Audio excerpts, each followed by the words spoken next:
کشتی ڈوب جائے تو وہ تمہارے ساتھ تیرنے لگے، یعنی علم۔ بعض نے کہا کشتی کے غرق ہونے سے مراد موت کے ذریعے بدن کا ہلاک ہونا ہے۔ جو چاہے زندگی ہمیشہ تھام لے وہ علم کو، جو چاہے زندگی ہمیشہ تھام لے وہ علم کو، اگرچہ ڈوبے کشتیاں نہ ڈوبتا یہ علم ہے، اگرچہ ڈوبے کشتیاں نہ ڈوبتا یہ علم ہے۔ بسم اللہ الرحمن الرحیم۔ الصلاۃ والسلام علیک یا رسول اللہ، الصلاۃ والسلام علیک یا نبی اللہ، الصلاۃ والسلام علیک یا حبیب اللہ، وعلی آلک و اصحابک یا نور اللہ، صلی اللہ تعالی علیہ وسلم۔ کل جو آپ کے سامنے یہ بیان فرمایا گیا تھا کہ ظاہر اور نص کا حکم یہ ہے کہ ان دونوں پر عمل کرنا واجب ہوگا، چاہے وہ دونوں ظاہر اور نص عام ہو یا دونوں خاص ہوں، ما احتمالی ارادت الغیر، غیر کا مراد لینے کے احتمال کے ساتھ، وذالک بمنزلۃ المجاز مع الحقیقتی، اور یہ ایسے ہی ہے جیسے کہ مجاز حقیقت کے ساتھ۔ اب حاشیے میں یہاں پر نظر کریں تو آپ کو معلوم ہوگا کہ یہاں لکھا ہوا ہے کہ اعلم ان للمشائخ فی الحکم الظاہر والنص مذہبین، یعنی مشائخ کے ظاہر اور نص کے بارے میں دو مذہب ہیں۔ ان میں سے بعض جو یعنی شیخ ابو منصور ماتوریدی یہ کہتے ہیں کہ ظاہر کا حکم یہ ہے کہ اس پر عمل کرنا واجب ہوتا ہے، جس کے لیے لفظ وضع کیا گیا ظاہری طور پر، یعنی ظنن لا قطعین، یعنی ظنی طور پر ہوتا ہے لیکن قطعی طور پر، اور اس کے حق ہونے کا جو اعتقاد رکھنا یہ واجب ہوتا ہے جو اللہ تعالیٰ کی سے مراد ہوتی ہے۔ اور اس کے جو قائلین ہیں وہ اصحاب حدیث اور یہی مذہب مشائخ ہے، اور بعض معتزلہ کا ہے، یہ ایک مذہب ہو گیا، یعنی اس کے ظنی رکھیں گے لیکن غیر کا احتمال رہے گا، اور اس کا جو حق ہے وہ اللہ تعالیٰ کی جو مراد ہے وہ اس پر وجوب کا حق ہونے کا یقین رکھنا۔ اور دوسرے جو مشائخ عراق ان میں سے امام کرخی ہیں، امام جساس ہیں، قاضی ابو زید ہیں، یہ سب کیا کہتے ہیں کہ کتاب اللہ کا ظاہر اور سنت اور متواترہ اس پر عمل کرنا واجب ہوتا ہے قطعی طور پر، عمل کرنا قطعی طور پر، اس میں کیا ہے ظن کا احتمال نہیں ہوگا۔ تو گویا کہ یہ اختلاف جو ہے یہ سارا جو مبنی ہے کس بنیاد پر کہ ہر حقیقت مجاز کا احتمال رکھتی ہے اور ہر عام جو ہے وہ خصوصیت کا احتمال رکھتا ہے۔ تو جو اس بات کا احتمال، جنہوں نے اس بات کے احتمال کا اعتبار کیا کہ اس کے ذریعے سے قطعی حکم ثابت نہیں ہوتا، تو انہوں نے کہا کہ جو ہے غیر کا مراد لینے کا احتمال ثابت ہے، اور جنہوں نے اس کا اعتبار نہیں کیا، کہا کہ کوئی دلیل سے پیدا نہیں ہو رہا، یہ احتمال بغیر دلیل کے پیدا ہو رہا ہے، تو اس اعتبار سے انہوں نے کہا کہ قطعی کا احتمال رکھیے گا، قطعی ہوگا۔ کوئی دلیل سے ہوتا تو یہاں پر کہتے غیر کا ارادہ لگا، بغیر صرف دلیل کے بغیر ہی کرنا چاہ رہے ہیں آپ، تو یہاں پر جو ہے ثبوت قطعی مانا جائے گا۔ تو حاصل کلام یہ ہے کہ یہاں پر دو مذہب ہیں، ایک تو جو ہے مشائخ کا ہے جو انہوں نے کہا منصور ماتوریدی نے جو احتمال غیر کے ساتھ، اور ایک امام جو ہے قاضی مشائخ عراق وغیرہ کا ہے۔ تو اختلاف جو اصل ہوا وہ اس حکم کے ثابت ہونے کے تعلق سے کہ یہ قطعی طور پر ثابت ہو رہا ہے یا کوئی ایسی دلیل سے ثابت ہو رہا ہے۔ تو بعض لوگوں نے کہا کہ یہ احتمال جو ہے کا اعتبار ایسے کہا کہ یہ قطعی طور پر ثابت نہیں ہوتا، ان دونوں کے ذریعے قطعی طور پر ثابت نہیں ہوتا، تو انہوں نے کہا کہ جو ہے کیا رکھے گا، ظنی ہوگا۔ اور جنہوں نے کہا کہ یہ احتمال کسی دلیل سے پیدا نہیں ہوتا تو اس کے ذریعے سے جو حکم ثابت ہوگا وہ قطعی طور پر ہوگا۔ پھر انہوں نے یہاں پر یہ چیز بیان کی کہ کما ان حقیقت تحتمل المجاز، کہ جس طرح سے حقیقت مجاز کا احتمال رکھتی ہے، اسی طرح ظاہر اور نص بھی یہ بھی خصوصیت اور مجاز کا احتمال رکھتے ہیں۔ تو سوائے یہ کہ یہ احتمال بعض کے نزدیک معتبر ہے اور جمہور کے نزدیک معتبر نہیں ہے۔ اس کے بعد یہاں فرمایا انہوں نے والا ھذا قلنا، اسی بنیاد پر ہم نے یہ کہا کہ کیا ہے کہ جیسے ہی کوئی انسان اپنے کوئی قریبی رشتہ دار کو خریدے گا تو تو ملکیت تو اس کے لیے ثابت ہوگی، لیکن ساتھ ہی ساتھ وہ کیا ہو جائے گا؟ آزاد ہو جائے گا. کہ اذا اشترا قریبہ، جب کسی نے اپنے قریبی رشتہ دار کو خریدا، حتی عتق علیہ، یہاں تک کہ وہ اس پر آزاد ہو جائے گا. ویکون ہوا موتقا، اور یہ کیا ہو جائے گا؟ آزاد کرنے والا ہوگا. ویکون الولاء لہ، اور ساری میراث اور اس کی ولا جو ہوگی وہ اسی کے لیے ہوگی. مثلا جیسے کہ باپ نے اپنے بیٹے کو خریدا، اور بیٹے کو خریدنے کے بعد جیسے ہی خریدا، وہ خریدنے والا کہلائے گا موتق، آزاد کرنے والا، اور جس کو خریدا جائے گا آزاد ہوگا جو موتق ہوگا. تو کہہ رہے ہیں یہ خریدنے والا موتق مانا جائے گا، اور خریدا جس کو گیا وہ موتق ہوگا. اب اگر یہ مر جاتا ہے، کون؟ موتق مر جاتا ہے، جس کو خریدا گیا وہ آزاد ہوا، وہ مر گیا، جو سارا جائیداد وغیرہ میراث چھوڑا ہے، تو وہ اگر اس کے جو اولاد میں سے نہیں ہے، ذوی الفروض میں سے، اصحاب فرائض میں سے کچھ نہیں چھوڑا ہے، تو ایسی صورت میں جو ترکہ جو ہے مال کس کو ملے گا؟ موتق کو ملے گا، باپ کو ملے گا. صحیح ہے نہیں؟ اگر اس نے اپنے رشتہ دار چھوڑے ہیں، یعنی جبکہ اس میت جو موتق ہے، جو آزاد ہونے والا تھا، آزاد ہونے والے کے ذوی الفروض اور اسبا میں سے کوئی نہ ہو، اگر کوئی اولاد چھوڑا ہے تو اس کو ملے گا، اگر کوئی نہ ہو تو ایسی صورت میں کس کو ملے گا؟ آزاد کرنے والے کو. وہی کہنا چاہ رہے ہیں یہاں پر کہ جب کسی نے کسی کو خریدا تو وہ خریدنے والا، وہ خریدا ہوا آزاد کیا ہو جائے گا؟ اپنے کسی قریبی رشتہ دار کو خریدا، حتی عتق علیہ، تو خریدتے ہی وہ کیا ہو جائے گا؟ آزاد ہو جائے گا. یکون ہوا موتقا، تو یہ خریدنے والا جو ہو جائے گا موتق ہو جائے گا. ویکون الولاء لہ، اور موتق یعنی بفتح التا بعد الموت، موت کے بعد یہ موتق کی جو ولا ہوگی، موتق کا جو سامان ہوگا وہ کس کے لیے ہوگا؟ آزاد کرنے والے. مسئلے کی سمجھ میں آ گئی صورت؟ کہ اگر موتق مر جاتا ہے تو جس نے خریدا تھا وہ سارا جو مال ہے اس کا، جب تک کہ اس نے کوئی اولاد وغیرہ نہ ہو، تو ایسی صورت میں کیا ملے گا؟ اسی موتق کو ملے گا. ہاں ذوی الفروض کو بچا ہوا اگر ایسا ہو کہ اس کے اسبا موجود نہ ہو اس کے، یا اسبا نسبی نہ ہونے کی صورت میں اصحاب الفروض سے جو بچ جائے مال، وہ سارا مال موتق کو ملتا ہے. یہ سارے اصحاب الفروض، ذوی الفروض، یہ سارے میراث میں تعلق رکھتے ہیں اس سے. اب یہاں سے ایک چیز آپ کو بیان فرما رہے ہیں. اچھا اگر یہاں پر آپ اس کو بعد میں لکھ لینا، یہ چیز انہوں نے بعد میں اختلاف کی ہے کہ اختلاف یہ ہے کہ موتق کو ولا ملنے کا سبب کیا ہے. موتق جو آزاد کر رہا ہے اس کو ملنے کا سبب کیا ہے؟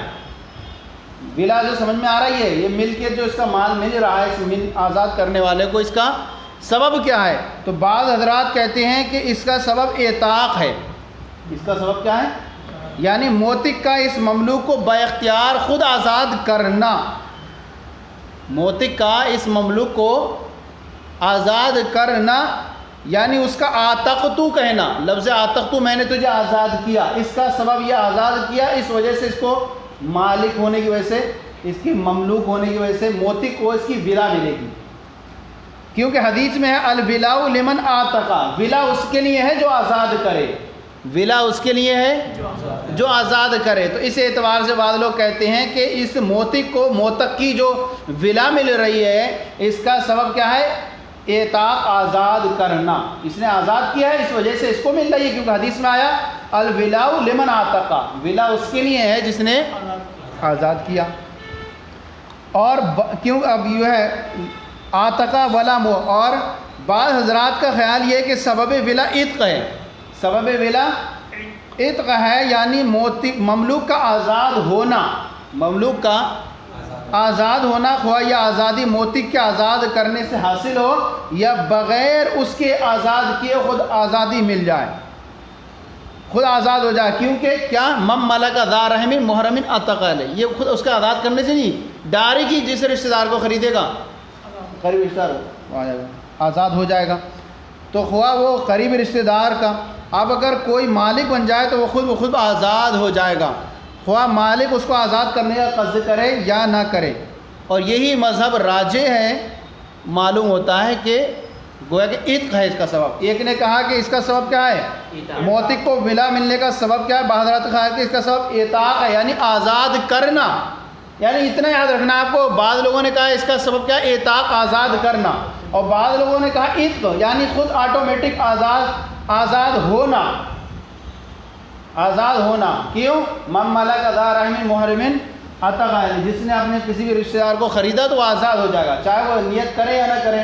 تو یہ بد اختلاف ہوا کہ بعض لوگوں نے کہا اعتاق ہے آزاد کرنا، بعض نے کہا آزاد ہو جانا، آزاد ہونا ہی یہی مذہب راج معلوم ہوتا ہے. اتنا ہو گیا. اب اس میں یہاں آپ کو یہ دکھا رہے ہیں کہ اب تو اپنے ظاہر اور نص پڑھا. اب یہاں پر اگر کبھی اختلاف ہو جائے ظاہر اور نص میں تو ہم ترجیح کسے دیں گے؟ تو ایسی صورت میں بیان کرتے ہیں کہ ترجیح ہم دیں گے نص کو ترجیح دیں گے. کیسے دیں گے؟ نص کو ترجیح دیں گے اور ظاہر کو کیا کر دیں گے؟ چھوڑ دیں گے. کہہ رہے ہیں وَإِنَّمَا يَظْهَرُ التَّفَاوُتُ بَيْنَهُمَا عِنْدَ الْمُقَابَلَةِ، فرق جو ہے ظاہر ہوگا ان دونوں کے درمیان. کن دونوں کے درمیان؟ ظاہر اور نص کے درمیان. عند المقابلتی، مقابلے کے وقت ان کے درمیان کیا ہوگا؟ فرق ظاہر ہوگا. وَلِهَذَا لَوْ قَالَ، اسی وجہ سے کہ فرق ان کے درمیان ظاہر ہوگا فَيُقَدَّمُ الْأَعْلَى عَلَى الْأَدْنَى، تو اعلیٰ کو ادنا پر مقدم کیا جائے گا. اسی وجہ سے اگر کسی نے اپنی بیوی سے کہا طلقی نفسکی، تو اپنی آپ کو طلاق دے لے. کیا کر لے؟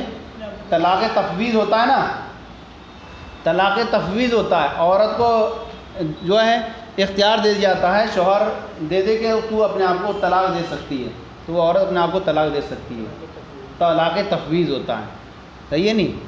نکاح نامے میں یہ لکھ دیا کہ اگر میں یہ نہ کر سکوں، میں یہ تیرے وہ ادا نہ کروں تو تجھے طلاق تفویض ہے، تو اپنے آپ کو ایک طلاق یا جتنے کا اختیار دے شوہر وہ طلاق تفویض ہوتا ہے. کہہ رہے ہیں طلقی نفسی کی، شوہر نے کہا تو طلاق دے لے اپنے آپ کو. اب جواب میں عورت نے کیا کہا؟ فقالت ابنت نفسی، میں نے اپنے آپ کو بائنہ کر لیا. میں نے کیا کر لیا؟ کہہ رہے ہیں یقع الطلاق رجیًا، اس لفظ ابنت طلاق کیا کہا اس نے؟ ابنت نفسی، اس سے طلاق کیا ہوگی؟ رجی واقع ہوگی. حالانکہ دیکھیں تو اس سے تو بائنہ ہونا چاہیے. کیا ہے یہ ابنت جو نفسی ہے، جو یہ لفظ جو ہے ظاہر بھی اور نص بھی ہے، ظاہر اور نص بھی ہے. کہہ رہے ہیں ظاہر لأن هذا نص فی الطلاق، طلاق کے حق میں تو یہ کیا ہے؟ ابنت نفسی یہ نص ہے. اور ظاہر فی البیعنۃ کیا ہے؟ طلاق بائنہ ہونے میں کیا یہ ظاہر ہے.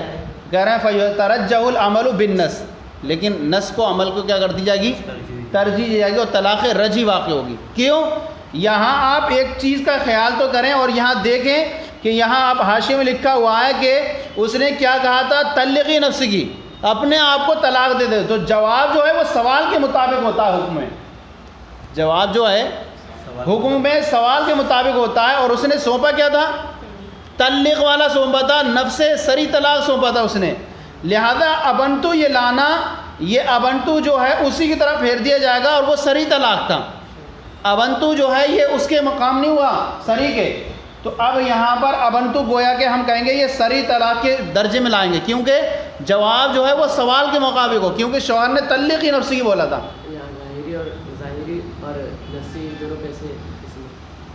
یہاں پر کیونکہ سوال جو ہوتا ہے وہ جواب کے کیونکہ کلام لایا گیا اس لیے کہ طلاق دے، نص ہو گیا، کلام لایا گیا. اور کلام جو ہے جواب وہ سوال کے موافق ہوتا ہے. سوال میں اس نے طلقی نفسی بولا تھا، تو اسے اختیار کس چیز کا دیا گیا تھا؟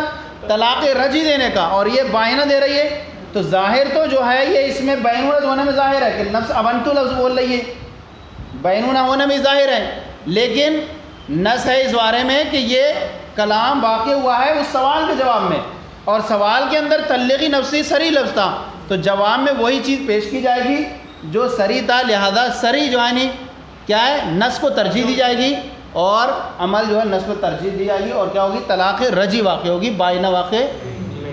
سمجھ میں آیا؟ ابنتو لفظی سے تو ابنتو نفسی سے تو لگ رہا ہے کہ ظاہر بینونت ہے، طلاق بائنہ واقع ہونا چاہیے. لیکن چونکہ یہ واقع ہوا کسی سوال کے جواب میں، اور اس نے سونپی کیا اسے؟ ایک طلاق رجی سونپی ہے اس نے، تو اسے جواب دینے کا کون سا حق ہوگا؟ طلاق رجی اپنے آپ کو دے سکتی ہے. تو لہذا کون سی طلاق پڑے گی؟ وہی کہہ رہے ہیں یقع طلاق رجیًا، کیسے طلاق رجی واقع ہوگی؟ لأن هذا نص فی الطلاق، کیونکہ یہ نص ہے طلاق کے حق میں، اور نص ہے طلاق کے حق میں ظاہر فی البینونت، اور بائنہ ہونے میں کیا ہے؟ ظاہر ہے، فیترجح العمل بالنص، تو نص کو کیا دی جائے گی، نص کے عمل کو ترجیح دی جائے گی. بس ایک ہے وقول وکذالک قول علیہ السلام، اسی طرح نبی کریم صلی اللہ تعالیٰ علیہ وسلم کے ارشاد لأہل ارینا، ارینا والوں سے. یہ ارینا ایک مقام ہے، ارینا یہ اورنتن کی تصغیر ہے، اور یہ مدینہ کے قریب ایک جگہ ہے. یہاں کے جو لوگ تھے نبی کریم، آپ دیکھیں نیچے میں، ارینا کی ایک قوم نبی کریم صلی اللہ علیہ وسلم مدینہ میں آئی، فلم یوافق المدینہ، اور انہیں مدینہ کی ہوا راس نہ آئی. وہ مریض اور بیمار ہو گئی، وسفرت الوانہم، اور ان کے رنگ جو ہو گئے پیلے پڑ گئے، ونفخت بطونہم، ان کے پیٹ پھول گئے. تو نبی کریم صلی اللہ علیہ وسلم ان کو حکم دیا کہ نکل جاؤ صدقات کے مالوں کی طرف، اور اونٹ جو وہاں چر رہے ہوں ان کے پیشاب پیو اور ان کے دودھ پیو. کیا کیو؟ ان کے پیشاب پیو اور ان کے دودھ پیو. اب یہ گئے، انہوں نے جو پیشاب پیے دودھ پیے تو ان کی جو ہے صحت مند ہو گئے، تندرست ہو گئے. اب جو انہوں نے اس کے بعد کیا کیا، سارے چرواہوں کے جو اونٹ ہانک کے لے گئے، چرواہوں کو قتل کر دیا، مرتد ہو گئے. پھر ان کو بعد میں پکڑ کے لایا گیا، ان کو قتل کر دیا گیا. تو اب دیکھیں یہاں اس حدیث کریمہ کے اندر یہاں ایک واقعہ ہے کہ نبی کریم صلی اللہ علیہ وسلم نے ارشاد فرمایا کہ تم اونٹ کا پیشاب پیو. یہ ہے صحیح ہے نہیں؟ تو اب اور ایک حدیث پاک میں ہے کہ نبی کریم صلی اللہ علیہ وسلم نے فرمایا استنزہوا عن البول فإن عامۃ عذاب القبر، پیشاب سے بچو کیونکہ عام عذاب قبر جو ہے وہ اسی وجہ سے ہوتا ہے کہ نبی کریم دو قبروں کے پاس سے گزرے اور آپ صلی اللہ علیہ وسلم نے ملاحظہ فرمایا کہ ان دونوں قبروں پر عذاب ہو رہا ہے. ایک کو کیا ہے، پیشاب سے، چھینٹوں سے نہ بچنے کی وجہ سے. اب دیکھیں یہاں پر دو حدیثیں ہو رہی ہیں، ایک تو پیشاب کے پینے کا حکم دیا جا رہا ہے، اور ایک جگہ کیا ہے، ایک سے پیشاب سے بچنے کا حکم دیا جا رہا ہے. تو اب یہاں پر کیا کریں گے، فرماتے ہیں وقول کذالک قول علیہ السلام، اسی طرح نبی کریم صلی اللہ علیہ وسلم کا ارشاد ہے لأہل ارینا، اہل ارینا سے اشربوا من ابوالہا و البانہا، یعنی اونٹوں کے جو ہے پیشاب پیو اور ان کے دودھ پیو. نص فی بیان سبب الشفا، یہ حدیث پاک جو ہے نص ہے شفا کے سبب کو بیان کرنے میں. وظاہر فی اجازت شرب البول، اور ظاہر ہے کس کے، پیشاب کے پینے کے اجازت مباح ہونے کے بارے میں. وقول علیہ السلام، اور نبی کریم صلی اللہ علیہ وسلم کا ارشاد استنزہوا عن البول من البول، کہ پیشاب سے بچو فإن عامۃ عذاب القبر منہ، کیونکہ عام عذاب قبر جو ہوتا ہے وہ پیشاب کی وجہ سے ہوتا ہے. نص فی وجوب الاحتراز عن البول، یہ حدیث پاک جو ہے نص ہے پیشاب کی سے بچنے کے واجب ہونے کے بارے میں، پیشاب سے کہہ رہے ہیں فیترجح النص علی الظاہر. تو ایسی صورت میں نص کو ترجیح دی جائے گی ظاہر پر، نص کو ترجیح دے دی جائے گی ظاہر پر. کیا مطلب، نص کو ترجیح دی جائے گی، اور مطلقاً جو ہے پیشاب سے بچنا کیا ہوگا، واجب ہوگا. لہذا کسی بھی صورت میں فلا یحل شرب البول اصلا، تو کسی بھی صورت میں جو ہے پیشاب کا پینا حلال نہیں ہوگا. یعنی ہمارے امام محمد کے نزدیک جو ہے معقول اللحم جانوروں کا جو پیشاب ہے جو کھائے جاتے ہیں ان کا پیشاب مطلقاً پینا مباح ہوگا. ان کا پیشاب کیا ہوگا، پینا مباح ہوگا. اور دلیل یہ ہے کہ اگر پیشاب پینا جو ہوگا مباح نہ ہوتا تو حضرت صلی اللہ علیہ وسلم انہیں پیشاب پینے کی اجازت نہیں دیتے. لہذا نیز یہاں پیشاب کا پینا بطور شفا تھا، بطور شفا کا تھا. اگر اور حرام میں شفا ہوتی نہیں ہے، حرام میں شفا نہیں ہوتی، کیونکہ نبی کریم صلی اللہ علیہ وسلم نے فرمایا کہ اللہ تعالیٰ نے حرام چیزوں میں شفا نہیں رکھی ہے. تو اگر یہ حرام ہوتا تو شفا نہیں ہوتی، لہذا اس کا پینا کیا تھا، مباح تھا. اس لیے جو ہے کہتے ہیں معقول اللحم جانوروں کا پیشاب پینا کیا ہے، حرام نہیں ہے.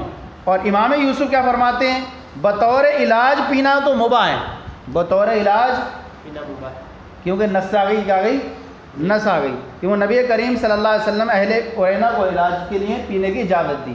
لیکن امام اعظم فرماتے ہیں پیشاب پینا مطلقاً جو ہے ناجائز ہے، چاہے وہ دوا کے طور پر ہو چاہے وہ شفا کے طور پر. کیونکہ حدیث جو آئی ہے استنزہوا عن البول یہ ظاہر نص ہے، تو نص کو ترجیح دیا گیا. اور پیشاب کا پینا کسی بھی حال میں کیا ہوگا، حلال نہیں ہوگا.